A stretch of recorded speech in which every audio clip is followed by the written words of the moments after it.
Zambia, a land richly endowed with nature and wildlife resources, as well as scenic beauty, is now a preferred destination for both business and leisure travelers coming from far and wide. Both foreign and local tourists who visit our country attest to the fact that Zambia really feels homely. Zambia offers numerous tourist attractions and experiences, spread across the length and breadth of the entire country, all of which are accessible by road and some by air. And guess what? Some of these facilities offer discounts to locals and are therefore affordable. Those who have traveled attest to this. I went to Kalimba Farm and I went with Koja and Kakuma. I went to Mongo and I saw crocodiles and lions fighting, and I felt scared, like we were going to jump out. I have seen quite a lot of those attractions that we have in Zambia.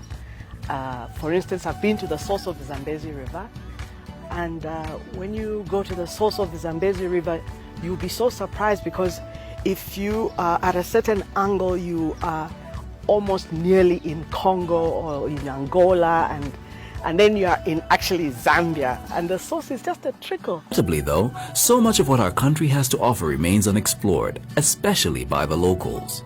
This begs the question, do you love your Zambia?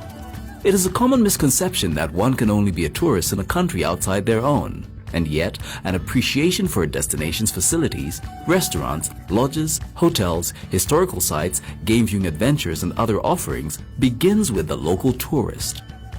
In fact, it is the interest of the local tourist which in turn arouses external interest.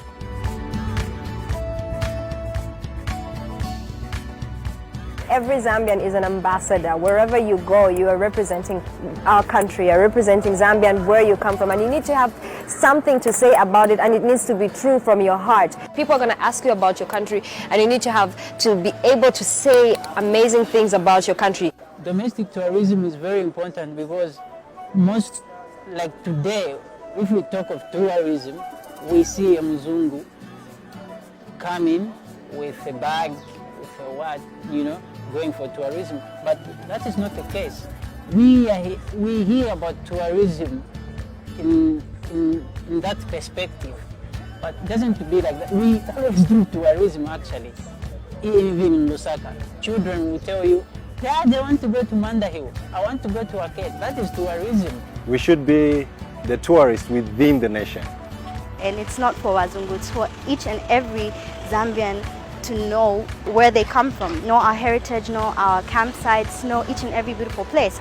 Well, I wouldn't encourage people to travel out of Zambia just to have a good time. I think there's so many things that they can experience right here in Zambia. I was here in Livingstone and I stayed at the Royal Zambezi. It's an amazing place, I felt really connected, and it was very refreshing. It was a good experience, and I'd encourage each one and every one of you to at least, if you're a Zambian and you live in Zambia, you just have to see Livingstone. The adage goes, charity begins at home. The same can be said of tourism. For it's only when Zambians experience the thrills and wonders of their own country that they can enthusiastically and passionately speak about them. It's time Zambians started thinking local, talking more about their local tourism experiences. If, in the words of our national anthem, we're truly proud and free, then let's express this freedom in seeing, visiting, and exploring our beautiful land. Ganapela example like ku South Africa, Cape Town. Ukasango mwina Africa remanga nyafe kwa ba makala dinachani, but mwina black equally. Bari ku beach, it is situated on the precious stones. This country, Zambia. Let's be happy. Let's use the beaches ourselves. Then visitors will learn from us, isn't it? Do you love your Zambia?